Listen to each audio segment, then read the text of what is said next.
What's an inconvenient truth? Well, I think we probably understand what it is intuitively.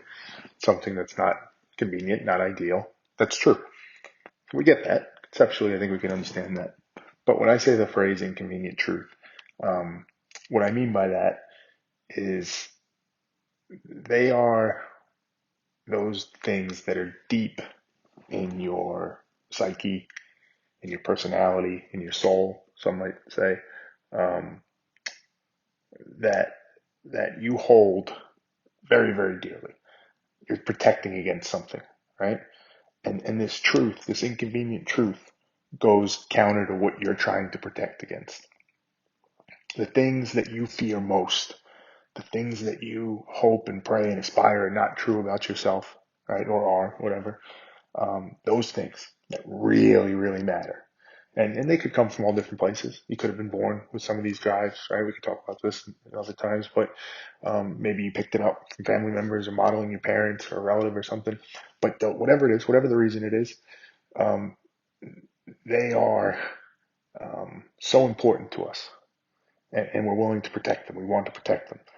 So we won't acknowledge these inconvenient truths. We'll do a lot of work, mentally, physically, all to avoid these inconvenient truths. We'll spin narratives, we'll tell ourselves stories, we'll discredit people, we'll write people off, um, we'll insult people, we'll do lots of things. We'll take actions that try and prove out in some superficial way that we are the thing we want to be. We'll eliminate any input that comes in that tells us that we're not that. That must be something wrong with that. We'll do all that stuff to avoid that inconvenient truth.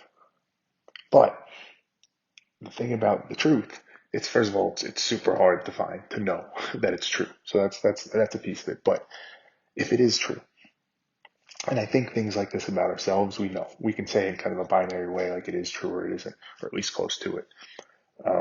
When it is true, it's true whether we admit it or not. So just logically, and almost like a mathematical logic, if you actually do care about that thing, I assume you care about it because it matters to you. You want to make sure you're on the good side of it. Well, if there's a chance that you're not, you should logically want to know that and fix it. That's why you care about it. Or that's where I say somebody's lying, right? Maybe in your own head. Maybe you don't actually care about that thing as much. You just don't like the discomfort.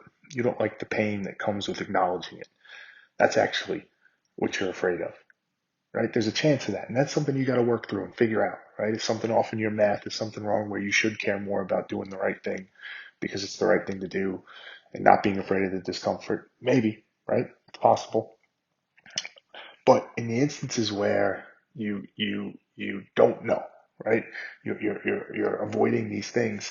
There's too much negative that could happen, and it's too illogical to allow that to happen because you say you care about it. So for that reason, you have to face these inconvenient truths. You have to look at them. It's just logical. If you want to get better at that thing, just look at them. And even if you don't, it's true anyway. So what are you afraid of? It's the truth. The thing you're afraid of is true. So what are you going to do about it now? You could just sulk. You could be upset. It could destroy your life if you want it to. It could. That's what you're afraid of, and it might manifest out that way. Or, or you could fix it. You could do something to get better at that thing. You could do something to address that issue, right? You could do that. You could do that work if it really matters to you that much. Or maybe you determine, hey, that thing shouldn't matter to me that much. I'm not going to let it dictate my life that much.